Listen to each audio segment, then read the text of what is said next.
मित्रांनो, जर आपल्याला कॉन्व्होकेशन फॉर्म भरायचा असेल तर आपल्याला जावं लागेल unipune.ac.in या वेबसाईटवर जाऊन आपल्याला अशी ती वेबसाईट ओपन होईल. मग इथे बघा ॲडमिशन, एक्झामिनेशन असे जे आपल्याला सेक्शन दिलेले आहेत त्यामध्ये आपल्याला इथे सर्टिफिकेट सेक्शनमध्ये जाऊन इथे क्लिक करायचं आहे.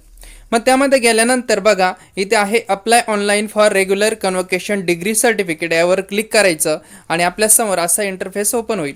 मग आपलं जर अकाउंट असेल तर ठीक आहे, नाहीतर आपण इथे क्रिएट अकाउंट म्हणून इथे आपण अकाउंट क्रिएट करायचं. इथं आपला ईमेल आय डी टाकायचा, इथे आपला पासवर्ड टाकायचा आणि खाली पासवर्ड कन्फर्म करायचा आणि खाली आपला मोबाईल नंबर टाकायचा.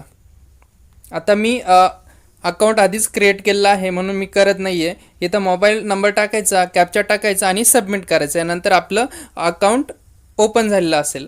मग त्यानंतर बॅक यायचं आणि आपलं स्टुडंट लॉग इन करायचं. इथे जाऊन आपलं स्टुडंट लॉग इन करायचं. मग मी आता इथे लॉग इन करून घेतो. बघा मी आता इथे लॉग इन केलेलं आहे. त्यानंतर लॉग इन केल्यानंतर आपल्यासमोर अशी एक स्क्रीन दिसेल. मग त्यानंतर बघा इथे आहे you have not applied for any application. मी आता अजूनपर्यंत अप्लाय केलेलं नाही म्हणून असं आलेलं आहे.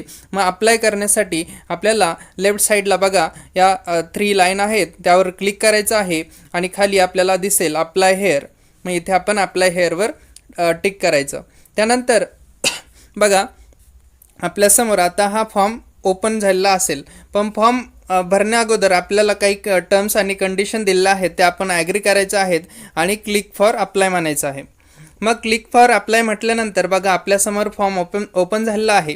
मग आपल्या संपूर्ण डिटेल इथं आपल्याला भरायची आहे. बघा फॅकल्टी नेम मग मी इथे चूज करतो कॉमर्स. त्यानंतर कोर्स लेवल आहे ग्रॅज्युएट. आपली जी असेल ती आपण इथे सिलेक्ट करायची. त्यानंतर कोर्स टाईप मी इथे सिलेक्ट केलं BCom. त्यानंतर कोर्स नेम मी इथे सिलेक्ट केलं BCom. त्यानंतर एक्सटर्नल इथे एक्झाम पॅटर्न आपल्याला सिलेक्ट करायचं आहे. आपण एक्सटर्नल आहोत की इंटरनल आहोत. मग बॅचलर ऑफ कॉमर्स मी इथे सिलेक्ट केलं आणि खाली आहे स्पेशल सब्जेक्ट आपला काय आहे तो आपण इथे सिलेक्ट करायचा. मग मी इथे सिलेक्ट केला कॉस्ट अँड वर्क्स अकाउंट आणि खाली दिलेला आहे PRN नंबर. मग आपला मार्कशीटवर जो PRN नंबर आहे तो आपण इथे फिल करायचा. त्यानंतर मार्कशीटवरचाच सीट नंबर आपण इथे फिल करायचा आणि बघा तो सीट नंबर फिल केल्यानंतर आपल्याला इथे दिलेला आहे एक्झामिनेशन सेशन मंथ. मग आपण ज्या महिन्यामध्ये एक्झाम दिल्या असेल तर तो महिना इथे आपण टाकायचा. खाली एक्झामिनेशन सेशन इयर आणि तो वर्ष टाकायचा. खाली आपल्याला काय ग्रेड मिळाली आहे ते टाकायचं आणि आपल्याला आपलं जे मार्कशीट आहे ते आपण इथे अपलोड करायचं. ते मार्कशीट अपलोड करताना ते PDFमध्येच असलं पाहिजे आणि 400 KB आत त्याची साईज असली पाहिजे.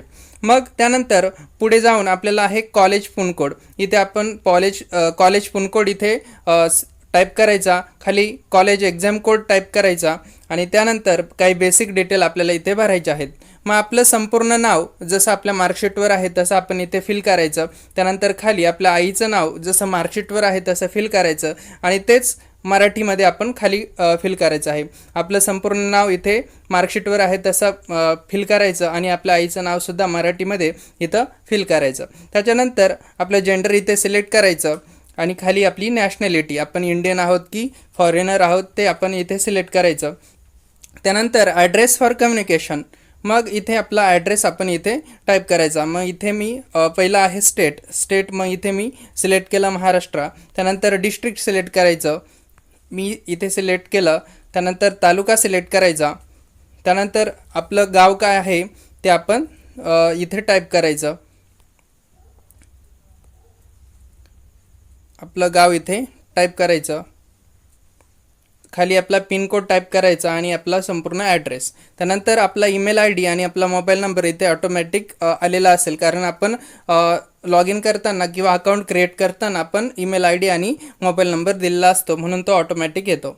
त्यानंतर आपण आता कॅशमध्ये पेमेंट करणार आहोत की बँकमध्ये, मग ते आपण इथे सिलेक्ट करायचं. Select mode of payment. मग इथे आपण सिलेक्ट केलं ऑनलाईन म्हणजे बँक थ्रू आणि आपण मग ते सिलेक्ट केल्यानंतर आपण सबमिट म्हणायचं आणि सबमिट म्हटल्यानंतर पुढे जो इंटरफेस ओपन होईल त्यावर दिसेल की आपली भरलेली माहिती बरोबर आहे की नाही ते कन्फर्म करा आणि आपण तिथे कन्फर्म म्हणायचं आणि आपलं पेमेंट करायचं. पेमेंट केल्यानंतर आपल्यासमोर एक PDF जनरेट होईल, जी ॲक्नॉलेजमेंट असेल, रिसिट असेल ती जनरेट होईल आणि अशा रीतीने आपला कन्व्होकेशन फॉर्म भरला गेलेला असेल आणि त्यानंतर तो भरल्यानंतर आपल्याला काही दिवसातच आपलं कन्व्होकेशन सर्टिफिकेट मिळेल. धन्यवाद. थँक्यू.